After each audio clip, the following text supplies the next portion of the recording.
আসসালামু আলাইকুম প্রিয় এইচএসসি লেভেলের শিক্ষার্থীরা। সো তোমাদের জন্য হাজির হলাম আরেকটি স্পেশাল ক্লাস অর্থনীতির সিরিজের আজকে তৃতীয় ক্লাস নিয়ে। আজকের এই ক্লাসে আমরা আরেকটা গুরুত্বপূর্ণ বিষয় নিয়ে আলোচনা করব এবং এই ভিডিওটা অবশ্যই তোমাকে লাস্ট পর্যন্ত দেখতে হবে।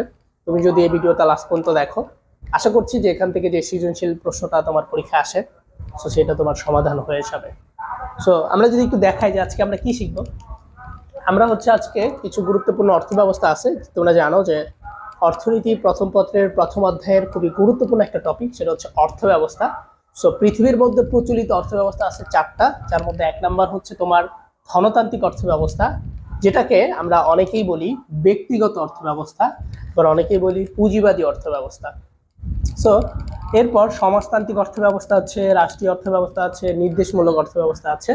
তারপর আমরা মিশ্র অর্থব্যবস্থা, ইসলামী অর্থব্যবস্থা। অর্থাৎ পৃথিবীর মধ্যে তুমি যদি লক্ষ্য করো ভালো করে, তাহলে তুমি দেখবে যে এই চারটা অর্থব্যবস্থা পৃথিবীর মধ্যে রয়েছে, যার মধ্যে এক নম্বর ধনতান্ত্রিক অর্থব্যবস্থা, যেটাকে আমরা বলি ব্যক্তিগত অর্থব্যবস্থা। অর্থাৎ যে অর্থব্যবস্থা ব্যক্তিগত সেটাই হচ্ছে ধনতান্ত্রিক।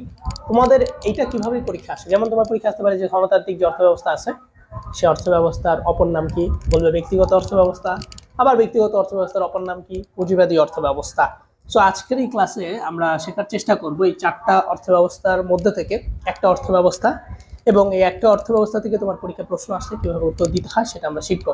সো আজকে আমরা ধনতান্ত্রিক অর্থব্যবস্থা সম্পর্কে জানার চেষ্টা করব। খেয়াল করো, ধনতান্ত্রিক অর্থব্যবস্থা বলতে বোঝানো হয় যে অর্থব্যবস্থার ব্যক্তি মালিকানা বিদ্যমান এবং সকল কিছুর মালিক হচ্ছে কে থাকে, জনগণ থাকে, নাকি হবে না। সো এটার সংজ্ঞাটা আমি যদি তোমাদেরকে আরেকটু ভালোভাবে বোঝাই, সেখানে লেখা আছে যে অর্থব্যবস্থা ব্যক্তিগত মালিকানা বিদ্যমান থাকে এবং মুনাফা সর্বোচ্চকরণ হয় বা মুনাফা অর্জনই প্রধান লক্ষ্য থাকে, সেটাই হচ্ছে ব্যক্তিগত অর্থব্যবস্থা। ঠিক আছে, তাহলে ব্যক্তিগত মানে হচ্ছে তোমার নিজের যে অর্থব্যবস্থা, অর্থাৎ যেই অর্থব্যবস্থার মালিক আমি নিজেই, সেটাই হচ্ছে ব্যক্তিগত অর্থব্যবস্থা। সো এই ব্যক্তিগত অর্থব্যবস্থার সূত্রপাত হয়ে থাকে ইউরোপে হয়েছিল। সো যেহেতু এটা ইউরোপে হয়েছে, এটা তোমার জানা দরকার। তোমার পরীক্ষা আসতে পারে ধনতান্ত্রিক অর্থব্যবস্থার সূত্রপাত হয় কোথায়, তখন তুমি বলবে যেটা ইউরোপে হয়েছিল। দেন এখান থেকে দুইটা তথ্য তোমার 100% মনে রাখতে হবে, যার মধ্যে এক নম্বর তথ্য সেটা হচ্ছে কি, ব্যক্তিগত মালিকানা, অথবা এটাকে বলা হচ্ছে প্রাইভেট কোম্পানি। অর্থাৎ এটা মনে রাখতে হবে যে এটা হচ্ছে একটা ব্যক্তিগত মালিকানা উল্লেখ থাকবে অথবা ব্যক্তিগত মালিকানা বিদ্যমান। ঠিক আছে, দেন মুনাফা সর্বোচ্চকরণ। অর্থাৎ ধনতান্ত্রিক অর্থব্যবস্থার মূল বিষয় হচ্ছে দুইটা, একটা হচ্ছে ব্যক্তিগত মালিকানা থাকবে, আর দ্বিতীয়ত হচ্ছে এইটার মূল উদ্দেশ্য হচ্ছে মুনাফা সর্বোচ্চকরণ করা। এবার আমরা ব্যক্তিগত যে অর্থব্যবস্থা আছে অর্থাৎ ধনতান্ত্রিক অর্থব্যবস্থা, এই অর্থব্যবস্থার কিছু বৈশিষ্ট্য সম্পর্কে জানবো, যেটা কিনা সৃজনশীলের ঘ নাম্বারে এসে থাকে। কি এসে থাকে? সৃজনশীলের ঘ নাম্বারে এসে থাকে। সো দেখো, তোমার যদি সৃজনশীলের ঘ নাম্বারে ধনতান্ত্রিক অর্থব্যবস্থা এই প্রশ্নটি আসে, তাহলে তোমাকে অবশ্যই এখানে যে পয়েন্টগুলো আছে সেগুলো পড়তে হবে। কমপক্ষে তোমার 6টা পয়েন্ট লিখতে হবে। সো তুমি যদি 6টা পয়েন্ট লিখো, আশা করা যায় তোমার অর্থনীতির ধনতান্ত্রিক অর্থব্যবস্থা থেকে প্রশ্ন আসলে তুমি 3-3 পাবা। খেয়াল করো, এখানে ব্যক্তিগত অর্থব্যবস্থা, ব্যক্তিগত মালিকানা, অবাধ প্রতিযোগিতা, মুনাফা সর্বোচ্চকরণ, উৎপাদনের স্বাধীনতা, দাম ব্যবস্থাপনা, অসম বন্টন, বাধ্যবাধকতা আছে, বেকারত্ব হ্রাস, কর্মসংস্থান বৃদ্ধি। অর্থাৎ তোমার এখানে যে কয়টা বিষয়, প্রায় 10টা বৈশিষ্ট্য হচ্ছে, এখান থেকে 6টা। এখন তোমার আমার একটা প্রশ্ন তোমাদের কাছে, সেটা হচ্ছে কি শুধু 6টা বৈশিষ্ট্য লিখলেই তুমি কি 10-এ 10 পাবা? তুমি কি 3-এ 3 পাবা? অবশ্যই না। তুমি শুধু যদি বৈশিষ্ট্যটা লিখলেই কিন্তু তুমি 3-এ 3 পাবা না। তোমাকে কিছু প্রসেস মেনটেন করতে হবে, যেটার কারণে তুমি 3-এ 3 পাবা। খেয়াল করো কি প্রসেসটা। সো যখন তুমি বুঝতে পারবা উদ্দীপকটা পড়ে যে এটা ব্যক্তিগত মালিকানাকে নির্দেশ করছে, এর মানে এটা একটা ধনতান্ত্রিক অর্থব্যবস্থা বুঝে ফেলেছো। এর মানে তুমি ঘ নাম্বার লিখার ক্ষেত্রে প্রথমে যে টপিকটা ফলো করবে বা যে কৌশলটা মাথায় রাখবে, সেটা হচ্ছে 1 নাম্বার তোমাকে উল্লেখ করতে হবে যে এটা কোন অর্থব্যবস্থা। তাহলে বলবা যে উদ্দীপকের বিষয়বস্তুর মাধ্যমে বুঝতে পারছি এটা হচ্ছে ধনতান্ত্রিক অর্থব্যবস্থা, এটা বলবে। 2 নাম্বার তুমি কি করবে, এটার সংজ্ঞাটা দিবে। কি করবে ভাইয়া?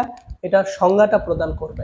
তুমি যদি এটার সংজ্ঞাটা প্রদান না করো, তাহলে কিন্তু তুমি পূর্ণাঙ্গ নাম্বার পাবা না। তাহলে 1 নাম্বার যে উদ্দীপকের ব্যক্তিগত মালিকানা উদ্দেশ করায় এটি হচ্ছে ধনতান্ত্রিক অর্থব্যবস্থাকে নির্দেশ করছে। ঠিক আছে, এটা বলবা। দেন এটার সংজ্ঞাটা তোমাকে নির্দেশ করাই দিতে হবে। এরপর তোমার 3 নাম্বার যে বিষয়টা থাকবে সেটা হচ্ছে এই বৈশিষ্ট্য, এবং এই বৈশিষ্ট্যর ক্ষেত্রে তোমাকে কয়েকটা বিষয় মানে লক্ষ্য রাখতে হবে। সেটা হচ্ছে ব্যক্তিগত অর্থব্যবস্থা, মালিকানা অর্থব্যবস্থা বা ব্যক্তিগত মালিকানা বিদ্যমান। এখানে তুমি এইভাবে এক একটা পয়েন্ট লিখে এই নিচে দাগ দিবে এবং এখানে কিছু পয়েন্ট লিখে দিতে হবে। এখানে আবার কিছু কথা লিখে দিতে হবে, কথা লিখে দিতে হবে, কথা লিখে দিতে হবে, কথা লিখে দিতে হবে। সো এখান থেকে তোমার যে পয়েন্টগুলো ভালো লাগে এরকম 6টা পয়েন্ট মাথায় রাখবে, মুখস্থ করবে। এরপর আমি এভাবে যেভাবে যেভাবে বলছি সেভাবে লিখে দিবে, তাহলে ইনশাআল্লাহ ইনশাআল্লাহ তুমি ফুল নম্বর পাবে। খেয়াল করো, তাহলে আমরা এভাবে লিখে দিলাম, এবং তুমি যদি আরেকটু বেটার ভাবে উপস্থাপন করো তাহলে তুমি আর বেশি নাম্বার পাবে। কিভাবে? তুমি ধরো এইটাকে একটু নীল কালার করে দিলে, সো নীল কালার করলে, এইটাকে একটু নীল কালার করলে, ঠিক আছে। সো এইভাবে যদি এটাকে প্রত্যেকটা কথাকে নীল কালার করে দাও, পাশের লেখাটা কালো কালার করে লিখো, তাহলে ভাই তুই তো পুরা ফুল নাম্বার পাবি রে ভাই, ঠিক আছে। সো যদি থিওরিক্যাল প্রশ্নও হয়, তুমি যদি একটু কৌশলগতভাবে লিখো, ভালোভাবে লিখো, তোমার কিন্তু ভালো নাম্বার পাওয়া সম্ভব। সো তোমরা যারা এরকম অর্থনীতি বুঝতে পারছো না যে কিভাবে লিখবে, কিভাবে লিখলে সমস্যা হয়, তোমরা চাইলেই আমাদের একটা কোর্স আছে, সেই কোর্সে ভর্তি হতে পারো, আমাদের পেইড ব্যাচে ভর্তি হতে পারো। আমাদের পেইড ব্যাচে ভর্তি হওয়ার জন্য তুমি এই নাম্বারে যোগাযোগ করবে 01818165 273। এটা হচ্ছে আমাদের হোয়াটসঅ্যাপ নাম্বার। তো এই হোয়াটসঅ্যাপ নাম্বারে যোগাযোগ করতে পারো, অথবা ডিসক্রিপশনে এই নাম্বারটা দেওয়া আছে, এই নাম্বারে যোগাযোগ করে তোমরা আমাদের অর্থনীতির কোর্সে বা অর্থনীতির পেইড ব্যাচে ভর্তি হতে পারো, তোমার সমস্যাগুলো সমাধান করতে পারো। এখন থেকেই যদি ভালো করে প্র্যাকটিস করো, ইনশাআল্লাহ অর্থনীতিতে তুমিই বস হয়ে যাবে। তুমি 100% এ প্লাস পাবে যদি আমাদের এই কোর্সে তুমি অ্যাড হও। এটা আমাদের হোয়াটসঅ্যাপ নাম্বার, কল দিতে পারবে, যোগাযোগ করতে পারবে, সমস্যা থাকলে বলতে পারবে।